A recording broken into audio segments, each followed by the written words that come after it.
बर आता काय मागणी आहे? आता काय मागणी आहे? काय मागणी नाही त्यांनी माघारी जावं. आम्हाला काहीच मागणी नाही. आमच्या नशिबाने काय बोलते होते, आम्हाला काहीच नको आहे त्याचं. पैसे माघारी. किती वर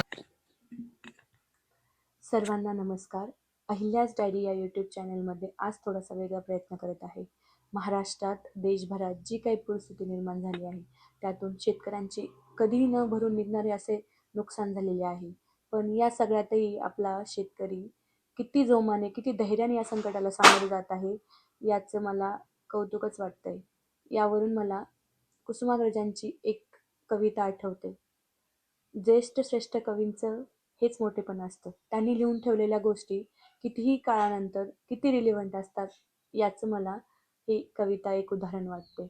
काल एका शेतकऱ्याची क्लिप पाहिली आणि खरं या ओळी एवढ्या जास्त मला आठवल्या आणि असं वाटलं की अहिल्याज डायरी या यूट्यूब चॅनलवर आपण हा एक प्रयत्न केला पाहिजे. त्या सगळ्या शेतकऱ्यांकडून धैर्य, संकटाला सामोरं जायचं कसं हे सगळं शिकलं पाहिजे आपण सगळ्यांनी. चला त्यांच्यासाठी ही एक कविता. कवितेचं नाव आहे कणा.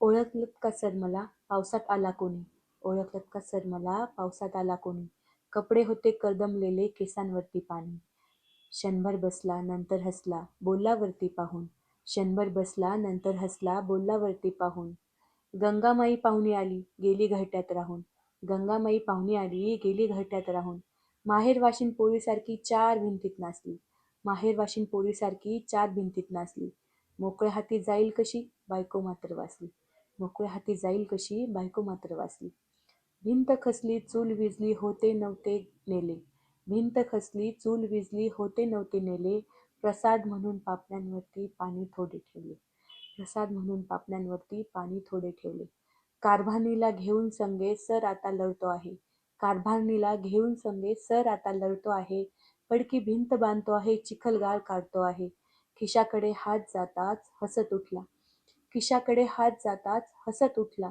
पैसे नकोच सर जरा एकटेपणा वाटला, मोडून पडला संसार तरी मोडला नाही कणा, पाठीवरती हात ठेवून फक्त लढ म्हणा, पाठीवरती हात ठेवून फक्त लढ म्हणा. Thank you everyone.